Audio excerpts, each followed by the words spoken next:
Hi all, இன்றைக்கி ஒரு video starting with சமையல் தான். ஸோ கீரையெல்லாம் கழுவி வச்சாச்சு, காய்கறியெல்லாம் கட் பண்ணி வச்சாச்சு.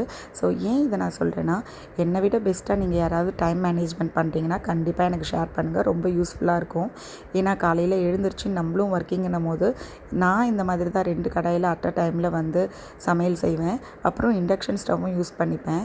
இதுவும் இல்லாமல் நம்ம பசங்களையும் கிளப்பணும், என் 2 குழந்தைங்களுக்கும் தலை சீவணும், நான் குளிச்சுட்டு நானும் ஆஃபீஸ்க்கு கிளம்பணும். யோசிச்சு பாருங்கள், நான் எழுந்திருக்கிறது என்னமோ 6:30லேருந்து 6:40 இதான் என்னோடய டைமிங்.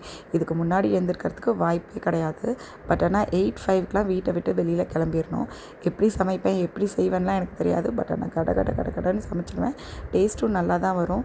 இது எப்படி எனக்கு இந்த பழக்கம் வந்துச்சுன்னு தெரியல. But really I want to thank God. ஏன்னா இந்த பழக்கம் இருக்கிறதுனால மட்டும்தான் என்னால் எல்லாத்தையும் மேனேஜ் பண்ண முடியுதுன்னு நினைக்கிறேன். ஸோ கீரை இந்த மாதிரி நிறையா போட்டிங்கன்னா அது நிறையா அப்படி வானல் ஃபுல்லாக இருக்கிற மாதிரி இருக்கும். பட் ஆனால் இந்த மாதிரி மூடி போட்டு ஒரு 5 மினிட்ஸ் வச்சிங்கன்னா சுருங்கி வதங்கி இந்த மாதிரி கம்மியாகிடும்.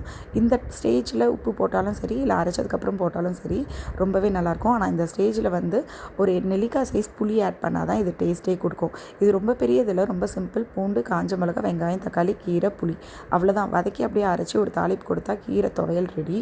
ஸோ இது கூட கத்திரிக்காய் முருங்கைக்காய் பொரியல் தான். இது சைட் பை சைடு ஒரு 5 மினிட்ஸ் வேகட்டும். கத்திரிக்காய் பொரியல் வந்து கத்திரிக்காய் முருங்கைக்காய் போட்டு வதக்கிட்டு லாஸ்ட்டாக நல்லா வதங்கின அப்புறம் உப்பும் மிளகாத்தூளும் போட்டு கிளறி நிறுத்த வேண்டியது தான். ஸோ இப்படி தான் என் சமையல் முடிஞ்சுது. ஸோ இது உங்ககிட்ட சொல்லி ஆகணும், பன்னீர் டிக்கா. அடுத்தது பாருங்கள், பன்னீர் டிக்கா கூட சாஸ் 2 பார்த்தோமா. இது மோமோஸ் வித் ஸ்பைசி சட்னியும் வச்சுருக்காங்க. நெக்ஸ்ட்டு அல்டிமேட் பார்லிஜி பிஸ்கெட்டும் டீயும். என்னதுன்னு பார்க்குறீங்களா? ரொம்ப அழகாக இருக்குல்ல. இதெல்லாம் ஃப்ரிட்ஜ் மேக்னட்ஸ். ஸோ ரொம்ப பார்க்கவே அட்ராக்டிவாக இருந்தது.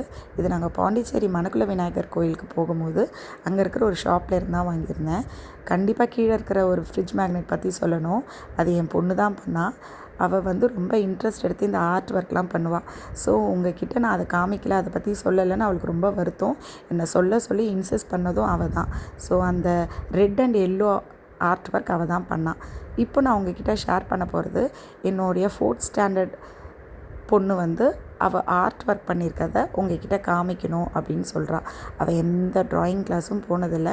என்ன மாதிரி ஃப்ரீ ஹேண்ட் ட்ராயிங் பண்ணுறதுல ரொம்ப இன்ட்ரெஸ்ட். அவள் இன்ட்ரெஸ்ட்டில் அவளே வரைகிறது தான் இதெல்லாம். ஏன் உங்ககிட்ட இதை ஷேர் பண்ணுறேன்னா, போன வீடியோவில் நான் ஆர்ட் ஒர்க் பண்ணுற மாதிரி உங்ககிட்ட ஷேர் பண்ணிட்டேனா, அதனால் அவளோட இதையும் காமிக்கணும் அப்படின்னு அவள் என்கிட்ட கேட்டுக்கிட்டா. ஸோ அதனால தான். இதனால் குழந்தைங்களும் ரொம்ப என்கரேஜ் ஆகி அவங்கள ரொம்ப இந்த ஆர்ட் ஒர்க்கில் என்கேஜாக வச்சுப்பாங்கன்னு நான் நினைக்கிறேன். எப்படி இருக்குன்னு கண்டிப்பாக கமெண்ட்டில் சொல்லுங்கள். ஸோ நெக்ஸ்ட்டு என்ன, இந்த வீடியோ பிடிச்சிருந்தா லைக் பண்ணுங்கள், ஷேர் பண்ணுங்கள், கமெண்ட் பண்ணுங்கள், கண்டிப்பாக சப்ஸ்கிரைப் பண்ணுங்கள். இன்னொரு வீடியோவில் உங்களை சந்திக்கிறேன். பாய் சொல்கிறதுக்கு முன்னாடி எங்கள் கரீஸை பார்க்காம போக வேண்டாம். கரீஸோட வயிறு ரொம்ப குண்டாயிடுச்சு. எப்போ டெலிவரின்னு தெரியல. இப்போல்லாம் அவங்க ரொம்ப டயர்டாக இருக்காங்க.